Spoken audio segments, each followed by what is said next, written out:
তো আজকে আলোচনা করব পাড়া ক্রিকেটকে নিয়ে। বেসিক্যালি পাড়া ক্রিকেটে কী হয়, কী হয় সেই নিয়ে আজকে আলোচনা করব। তো বেসিক্যালি পাড়া ক্রিকেটে যেটা হয় সেটা হচ্ছে কমেডি। মানে আগে যখন পাড়া ক্রিকেট খেলতে যেতাম তখন সবসময় দেখতাম যে কমেডি হয়ে যাচ্ছে। সেই সময় লক্ষ্য করিনি, কিন্তু এখন ভেবে থেকে ভাবতে এগুলো নিয়ে না অনেক মনে হয়েছে যে না, পাড়া ক্রিকেটের মধ্যে খেলার থেকে কমেডি বেশি লুকিয়ে আছে। তো কী কমেডি লুকিয়ে আছে, চলো আজকে সেই বিষয় নিয়ে আলোচনা করবো। ক্রিকেট খেলাটা মেন শুরু হয় হচ্ছে শীতকাল থেকে, ওই হয় হচ্ছে অক্টোবর নভেম্বর থেকে খেলাটা শুরু হয়। তো এই অক্টোবর নভেম্বর মাসে পাড়া ক্রিকেটে যারা আমাদের মতো বয়সে কি আমাদের থেকে একটু বড়, তারা কিন্তু ক্রিকেট খেলবে না। প্রথমে কারা খেলবে ক্রিকেট? একদম বাচ্চাগুলো, মানে ওই ধরো ক্লাস 7-8 পড়ে, 9-10 পড়ে, এরা কিন্তু ক্রিকেটটা প্রথম খেলা শুরু করবে। অক্টোবর মাসের প্রথম দিক থেকেই 10টা হবে, তখন থেকে এদের মধ্যে একজন ছেলে কি দুজন ছেলে ব্যাট বল নিয়ে মাঠে আসবে। এদের দেখা দেখি এদের গ্রুপেরই আরও বাচ্চা কুচ্চাগুলো এদের সাথে খেলতে আসবে, এবং সকাল 10টা থেকে সারা দিন খেলবে। মানে এদের বাড়ি না যেতে পারলেই ভালো, এদের সারা দিন খেলা নিয়ে পড়ে থাকবে। সে বাড়ি না যেতে পারলেই ভালো, বাবা আসছে লুঙ্গি তুলে আয় বাড়ি চ, মা আসছে লাঠি নিয়ে এই তোরা বাড়ি যাবি তাড়াতাড়ি। এদের কোনো ব্রুককেপ নেই, মানে এরা মাকে ছোটাচ্ছে, মাকে খেলাচ্ছে, বাবাকে খেলাচ্ছে ক্রিকেট। তো সকাল 10টায় এরা আসে আর বাড়ি যায় হচ্ছে বিকেল 3টে 4টে এরকম টাইমে। এদের চান খাওয়া দাওয়া সব ভুলে যায় সেই সময়। তো এরা ফুল মোটিভেট থাকে খেলা নিয়ে। আর আস্তে আস্তে যখন দিনটা এগোতে থাকে তখন দেখবে আমাদের বয়সী যারা থাকে বা আমার থেকে বড় যারা থাকে, আমার মানে বড়দের গ্রুপ যেটা থাকে পাড়ায় ক্রিকেট খেলা, তাদের মধ্যে একজন এদের দিকে মোটিভেট হয়ে যায়। মানে সে খেলতে পারে না, কিন্তু সে তাদের বড়দের খেলা শুরু হলে সে না পায় ব্যাট, না পায় বল, কিন্তু সে পুরো ফুল মোটিভেট থাকে খেলা নিয়ে। তো বেসিক্যালি কী হয়, বাচ্চাদের খেলা দেখেই সে পুরো মোটিভেট হয়ে যায়, এবং তার গ্রুপের সবাইকে ফোন টোন করে জানায় যে দেখ বাচ্চারা খেলছে, শীতকাল পড়ে গেছে, চ এবার আমাদের খেলাটা বড়রাও শুরু করি মাঠে। এই নিয়ে সবাইকে হুচুক সেই তোলে। হুচুক তোলার পর এই হুচুকটা চলতে থাকে, এই নিয়ে আলোচনা হয় হচ্ছে টানা 1 মাস। মানে অক্টোবরটা শেষ হয়ে যায়, নভেম্বর থেকে এরা খেলা শুরু করে।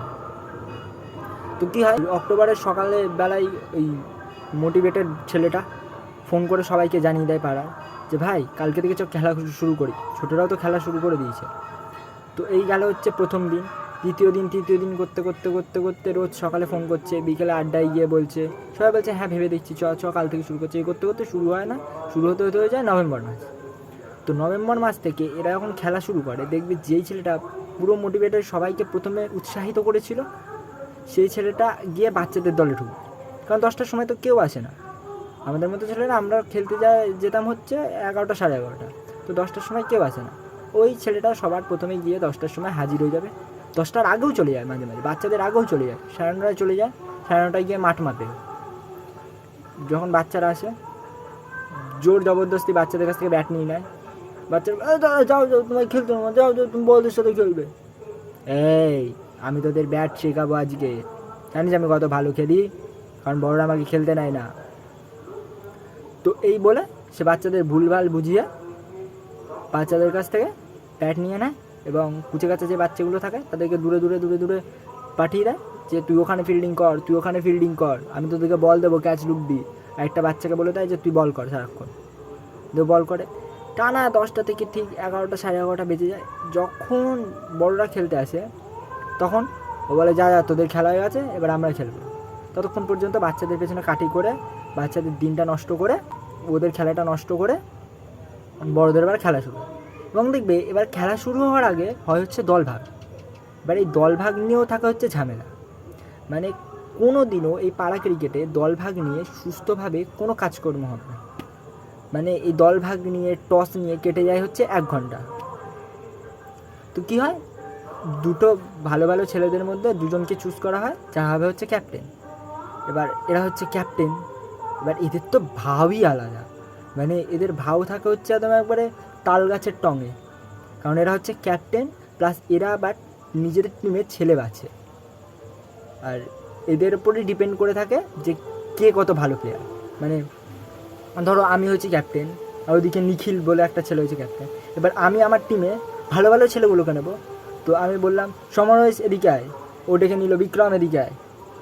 মানে এরা প্রথম দিকে যারা রাখবে তারা হচ্ছে একদম মানে টপ লেভেলের প্লেয়ার, মানে পারলে ইন্ডিয়া টিমের এদেরকে তুলে নিয়ে যায়, এরকম ভাও দিয়ে দেয়, ঠিক আছে। তো ওরা একদম বুক ফুলিয়ে যাচ্ছে যাচ্ছে এরকমভাবে যায়, মনে হয় যেন বিরাট কোহলির সাথে ওকে খেলে এসছে।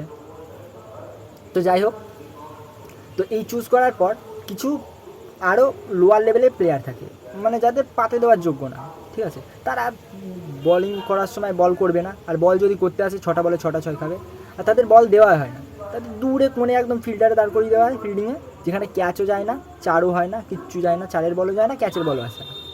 তো তাদের ওখানে দাঁড় করিয়ে দেয়, তারা বসে থাকে, বসে থেকে মাঠ দিয়ে কুকুর চলে গেল, ঠিক আছে, মাঠ দিকে ছাগল ছড়াতে যাচ্ছে, তাকে এরমভাবে ঠাই রাখে, এরমভাবে তাদের কাজ হচ্ছে এরমভাবে দেখা, সব কিছু পর্যবেক্ষণ, ঠিক আছে। যদি ভুলক্রমে একটা বল এলো, ঠিক আছে, তো দূর থেকে বলছে এই এই এই এই তোর কাছে বল যাচ্ছে, বল ধর, হ্যাঁ কই কই কই কই কই কই 4 বা 6 এরকম হয়ে যায়, ঠিক আছে। তো দোষটা তাদের না, বেসিক্যালি যারা ওই দূরে দাঁড় করায়, যেখানে আলেকালে হয়তো বছরে একবার দুবার বল আসে, সেখানে ওরা কী করবে, তাই না? ও সবসময় সিরিয়াস হয়ে থাকার মতো পরিস্থিতিতেই থাকে না, স্বাভাবিক ব্যাপার, আমি থাকলেও তাই হতাম। তো তাদের আবার ফুল দোষ দেওয়া হয়, মানে একটু ভুল করেছে তার জন্য পুরো টিম, যদি টিমের অন্য কেউ, অন্য কোনো ভালো প্লেয়ার বা অন্য যারা জ্ঞানী গুণী মানে কোনো প্লেয়ার, তার জন্য যদি টিম ডোবে, লাস্ট ফিনিশিং গিয়ে ওই ছেলেটাকেই দোষ করাবে, তোর জন্য আজকে খেলা হয়নি, তোর জন্য আজকে এরা জিতে গেল, তুই কেন 4টা আটকালি না। কিন্তু এদিকে ভালো প্লেয়ার, মানে যাকে মাথায় তুলে রাখা হয়, মানে ক্রিকেটে কী বলবো, ক্রিকেটের রাজা মনে করে, সচিনের পরকে জায়গা দেয়, ঠিক আছে, সে 6টা বলে 6টা 6 খাচ্ছে, ব্যাটিং এসে বল গাওয়াচ্ছে, তার কোনো দোষ আছে, কারণ সে হচ্ছে সবচেয়ে বড়, ঠিক আছে, তাকে সবাই একটু ভয় টয় পায়, এরকম ছেলেও আছে। তো যাই হোক, এই হয়ে গেল দল ভাগ, এরকম কিছু ছেলে ফেলে নিয়ে দল ভাগ হয়, দল ভাগ হওয়ার পর এবার হয় হচ্ছে টস। এবার টস কী করা হবে, সকালবেলায় কেউ আবার ব্রাশ করতে করতে চলে এলো, তো কারোর পকেটেই মোটামুটি পয়সা 1 টাকা 2 টাকার কয়েন থাকে না, তো এবার টস করার জন্য কিছু হবে, তো এইখানেও এই পাড়া ক্রিকেটেও একটা জুগার থাকে টস করার। কী জুগার, ব্যাপারটা হচ্ছে যে দেখবে মাঠের মধ্যে অনেক সময় কাকুগুলো আসে, বিড়ি খায়, বিমল খায়, ওই প্যাকেট পড়ে থাকে, তো দেখবে প্যাকেট তুলে ওই দিয়ে টস হয়। এবার টসটা কী করে তোমরা ভাবছো তো, এবার টসটাও হয় একটা অভিনব পদ্ধতিতে। ধরো বিড়ির একটা প্যাকেট আছে, পারুল বিড়ি, তো পারুল বিড়ি এক সাইডে থাকে ট্রান্সপারেন্ট, আর এক সাইডে থাকে হলুদ রঙের পারুল বিড়ি বলে লেখা, ঠিক আছে। আর নয়তো তো বিমলের প্যাকেটে থাকে দেখবে হচ্ছে কোনো দিকটায় বড় করে লেখা থাকে, ঠিক আছে, বিমল, আর কোনো দিকটা একটু ছোটো করে লেখা থাকে। তো বিড়ির প্যাকেট পেলে টস করা হচ্ছে যে একদিকে পারুল লেখা আছে, একদিকে পারুল লেখা নেই, এবার দুটো ক্যাপ্টেনের মধ্যে ভাগ হয় যে তুই কী নিবি বল, যে টস চলতে তার অপোনেন্টকে জিজ্ঞেস করা তুই কী নিবি বল, তো সে বললো যেদিকে লেখা নেই সেই দিকটা আমার। বা বিমলের প্যাকেট যদি হয়, একটা লেখা থাকে ছোটো লেখা বড় লেখা, তুই কোন দিকটা নিবি বল, তো বলে যে আমার দিকটা হচ্ছে ছোটো লেখা, ঠিক আছে। এবার ওই টস টুক করে তোলা হলো, কাগজটা তোলা হওয়ার পর ঘুরে 4-5 রাউন্ড ঘোরার পর তলায় পড়লো। এবার ঘাসের মধ্যে পড়ার পরও যখন লেখাটি বেঁকে পড়ে, এরকম ফ্ল্যাট না পড়ে এরকম বেঁকে পড়ে, সেটাও স্যাটিসফাইড নয়।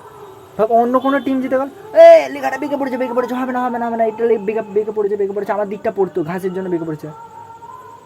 আরে ভাই, ঘাসের জন্য বেঁকে পড়েছে তো আমি কি করব, এতে হয় না। তারপর আবার টস করা হলো, টস করার পর অপোনেন্টকেও জিতে গেল, তার অপোনেন্ট বলবে যে দাঁড়া, হবে না, 2বার হয়েছে, আরেকবার হবে, লাস্ট ফাইনাল 3বার হয়। আরে ভাই, 3বারে কী হয়, কোন নিয়মে লেখা আছে, কোন অলিখিত নিয়মে লেখা আছে 3বার টস হয়? তো এই হচ্ছে টস।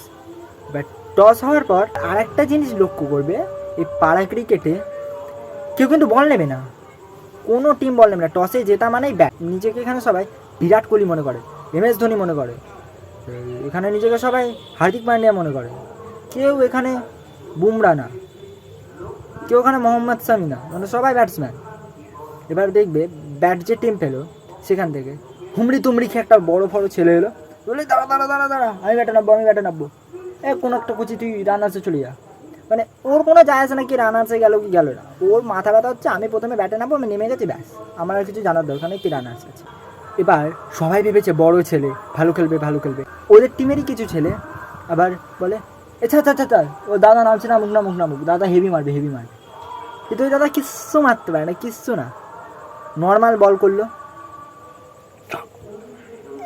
বাবা লাগলো না রে, একটুর জন্য লাগলো না, দেখ এই বলটা লাগবে এই বলটা।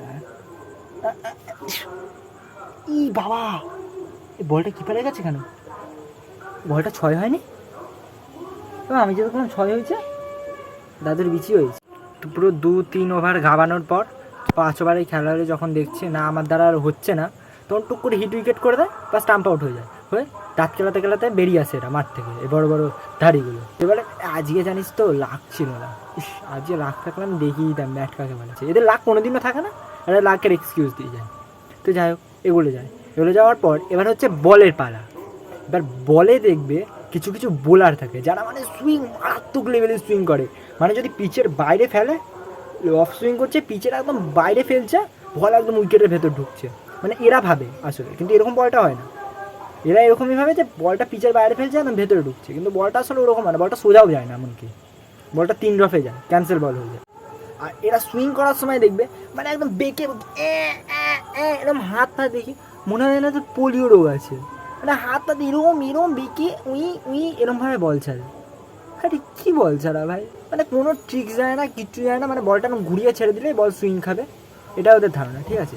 মানে এরকম মারাত্মক লেভেলের সুইং চিন্তাধারী কিছু প্লেয়ার থাকে, যারা মানে নিজেদেরকে বিশাল বড় সুইঙ্গার মনে করে, বিশাল বড় সুইং দিতে পারে। তো এই গেল হচ্ছে কিছু টাইপের বোলার। আর কিছু টাইপের থাকে হচ্ছে ক্যাচার, মানে বল হেভি ক্যাচ উঠতে পারে, মানে তাদের ধারণা তারা পারে না, তারা সোজা দৌড়ে দৌড়ে চলে যায় লংয়ে। বেশি তার বলে এই লংয়ে যাস না, তুই কাছে তুই লংয়ে যেতে পারে, তুই ক্যাচ উঠতে পারে না। দাও তো, তুমি জানো আমি কত সুন্দর ক্যাচ রুপি, আমি লংয়ে যাচ্ছি বানাচ্ছি, জোর জবরদস্তি এরা লংয়ে যাবে, তো হাতের ইজি ক্যাচগুলো এরা ছেড়ে দেবে, বলবে ইস বলটা জানিস তো, মানে একদম কী বলবো, বলটা ঘুরে গেছে আমার হাতে, এসে জানিস ঘুরে গেল, দিয়ে বলটা নিজেই পড়ে গেল, ইস একটুর জন্য ধরতে পারলাম না। প্রথম ক্যাচ গেলো ঠিক আছে, একটা এক্সকিউজ মানা যায়, পরস্পর 3-4টে ক্যাচ একই এক্সকিউজ দেবে, কি দেবে ভাই বলটা হাত থেকে পড়ে গেল জানিস ঘুরে গেল, আরে ভাই বলটা আমি ধরতে গেছিলাম, হাত থেকে ড্রপ খেয়ে গেছে, কী করবো বল, মানে এই লেভেলের ফালতু এক্সকিউজ দেবে। তো সব শেষে যখন খেলা হওয়ার পর তখন সবাই বাড়ি যাবে, সকালবেলায় খেলা শেষ হওয়ার পর বিকেলের টিম তখন ভাগ হয়, যে টিমটা হারে সেই টিমটা বলে ইস আমার টিমটা জানিস তো বাইরে ছিল সকালবেলায়, তাই হেরে গেলাম, পরের বার আমি তোদের টিমটা নিয়ে খেলবো, যা তোদের যে সেগুলো দিয়েছিলিস সেই ছেলেগুলোকে নিয়ে খেলবো বিকেলবেলায়, যা আমি দেখিয়ে দেবো আমি কেমন খেলতে পারি। অথচ টিম সে নিজেই বেঁচেছে, সে ভালো ভালো ছেলেগুলোকে নিজেই নিয়েছে, আবার সেই বলে নাকি টিম তার খারাপ ছিল।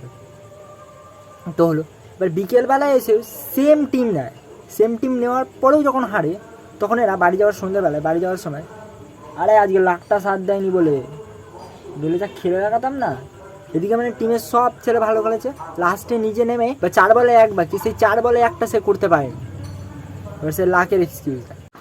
তো এই হচ্ছে পাড়া ক্রিকেটের কমেডি। তো এগুলো আমি কিছুদিন ধরে লক্ষ্য করে আসছি, তো তাই নিয়ে ভাবলাম আজকে একটা ভিডিও বানানোর। যদি তোমাদের ভিডিওটা খুব ভালো লেগে থাকে তাহলে ভিডিওটা অবশ্যই লাইক করো, কমেন্ট করো, জানিও যে তোমাদের ভিডিওটা কেমন লেগেছে, এবং ভিডিওটা তোমাদের সব বন্ধুবান্ধবদের সাথে শেয়ার করে দিও। তো চলো আজকের জন্য এইটুকুনি, দেখা হবে আবার পরের ভিডিওতে, টাটা।